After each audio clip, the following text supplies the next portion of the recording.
Nope.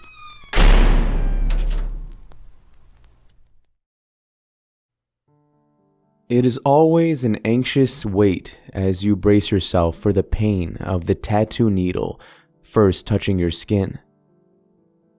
When the needle first hits through, it usually isn't quite as bad as you thought it would be.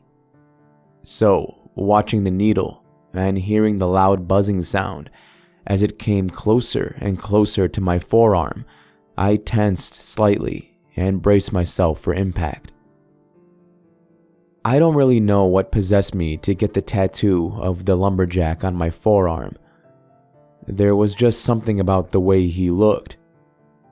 Maybe the large axe that he held across his back, or maybe it was the serious look on his face that looked like he meant business. Or maybe it was my friend, Evan, that convinced me to get it. Whatever it was, I just felt the need to add the lumberjack to my ever-growing collection of tattoos.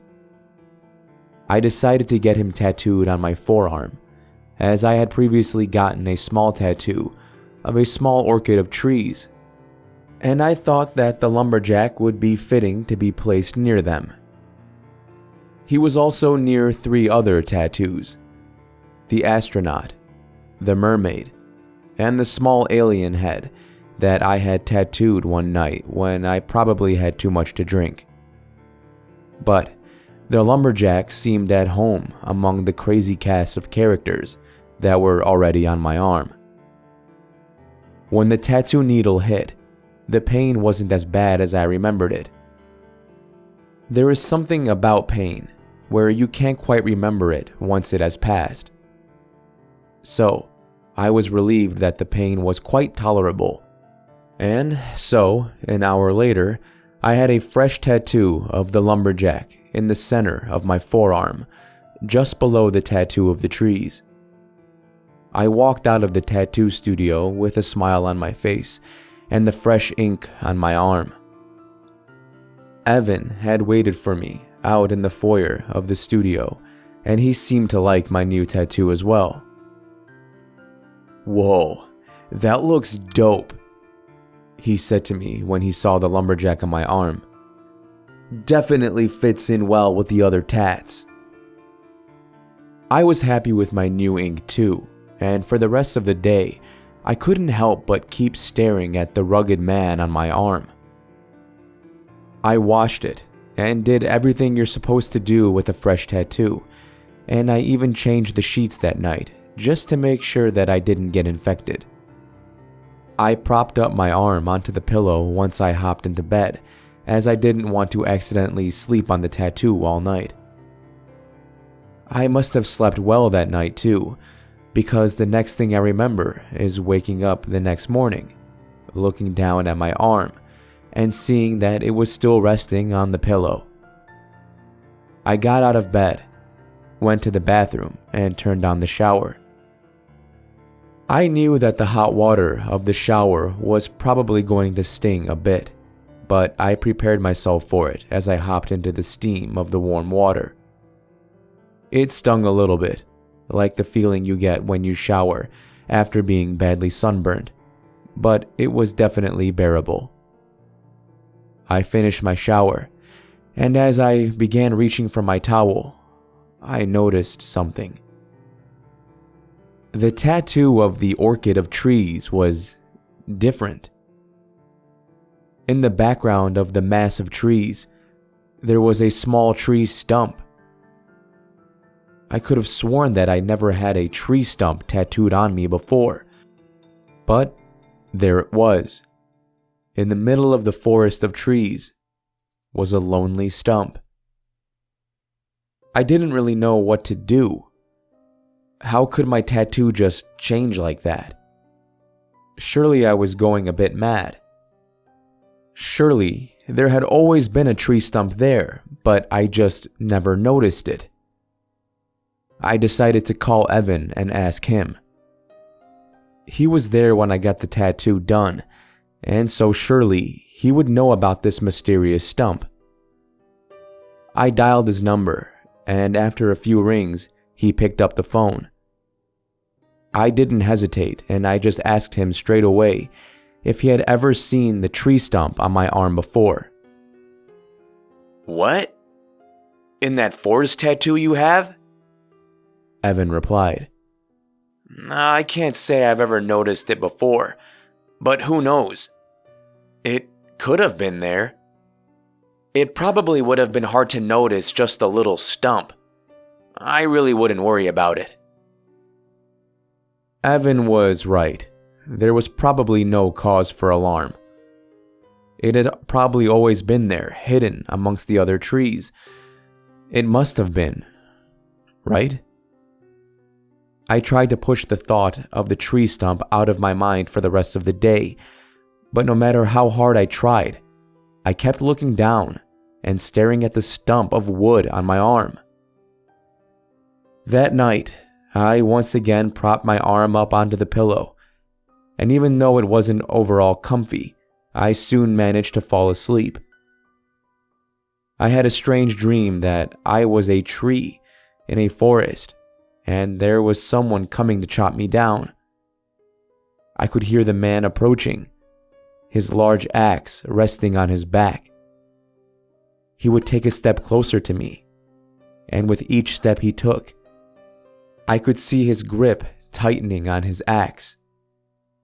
He was almost next to me now, and I could see him lift the axe off of his back as he readied himself to swing it towards me. I saw the sun glint off of the axe as he swung it towards me, and just as it was about to hit my wooden trunk, I suddenly woke up. I was covered in sweat, and my breathing was heavy and loud. But I was just glad to be awake and to be out of that scary dream. I was going to just roll over and go back to sleep when I felt the weird, sticky liquid that was on my pillow. I touched it, and even in the dark of night, I could see the blackness of the liquid on my finger. I reached across to my bedside table, switched on the small lamp that resides there, and with the light that illuminated from the lamp, I could see that the black liquid was all over the bed. It was on the pillow that I was resting my arm on. It was on the sheets, and it was all over my arm. I knew exactly what it was. It was ink. I knew that the new tattoos can sometimes leak ink, but this was on a whole other level. There was no way that the tattoo would have leaked this much ink, not in one night. I reached for the tissues that were sitting next to the lamp and began to wipe away the black ink that was all over my arm. As I wiped away the ink, I could notice that it was coming from the tattoo of the mermaid that was already on my arm, not from the new tattoo of the lumberjack. As the ink got wiped away, it revealed the mermaid tattoo. The tattoo was completely different, though. Instead of the mermaid sitting up on a rock, like she was before, she was now slumped over, and she had been sliced in half. Her torso had been separated from her large, scaly tail.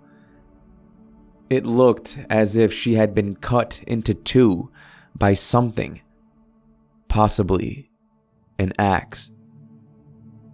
The next thing I noticed was my tattoo of the lumberjack. It was different too.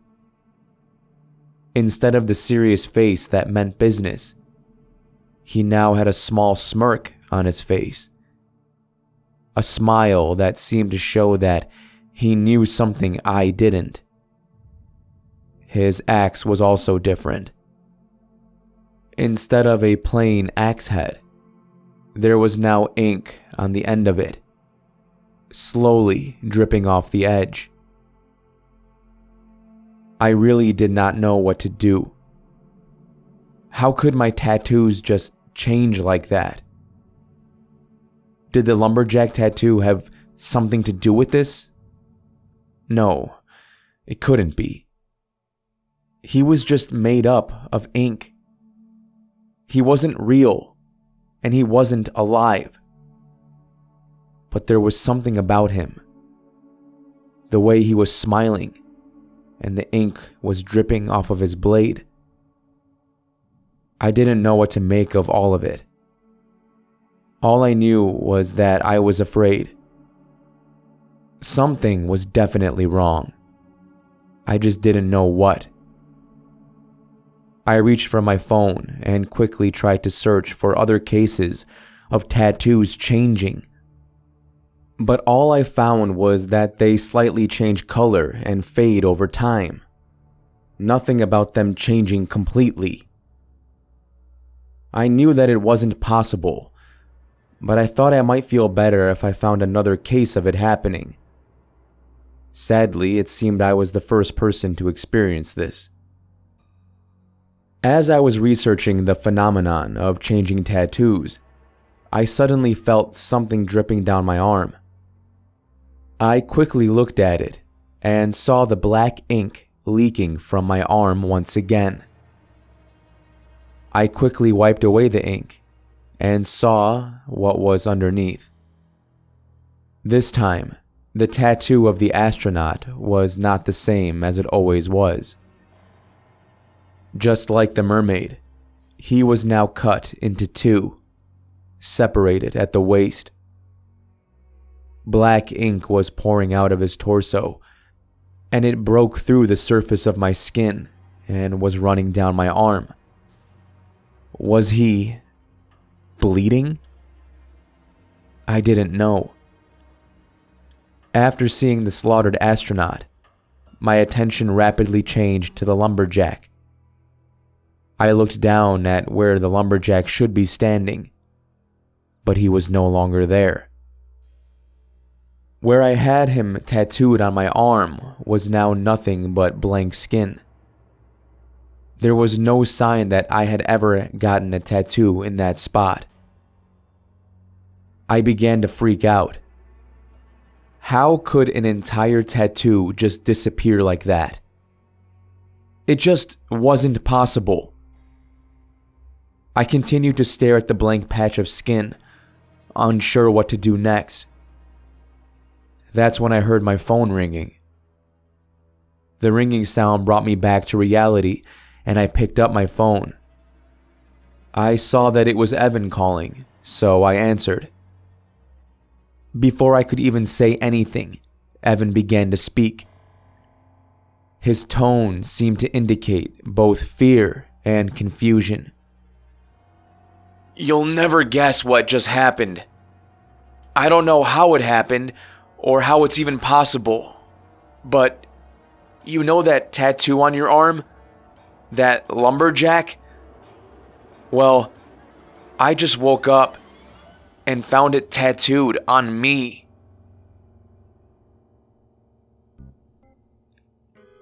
Thank you for listening, and I hope you enjoyed this story. If you did, you already know what to do. Take that like button and just position it just right, and then lift up your axe and with all your might, with the power of Odin, Thor, and all the other Norse gods, bring it down as hard as you can. Just chop that thing in half. Shout out to the author of this story, Reddit user Pudenator. Pudenator. This story was very unique and very fun to read, so shout out to you, and I will leave a link down below to check out more of their work if you are interested. Like always, until next time everybody, remember to stay safe out there. I'll be seeing you in the next video.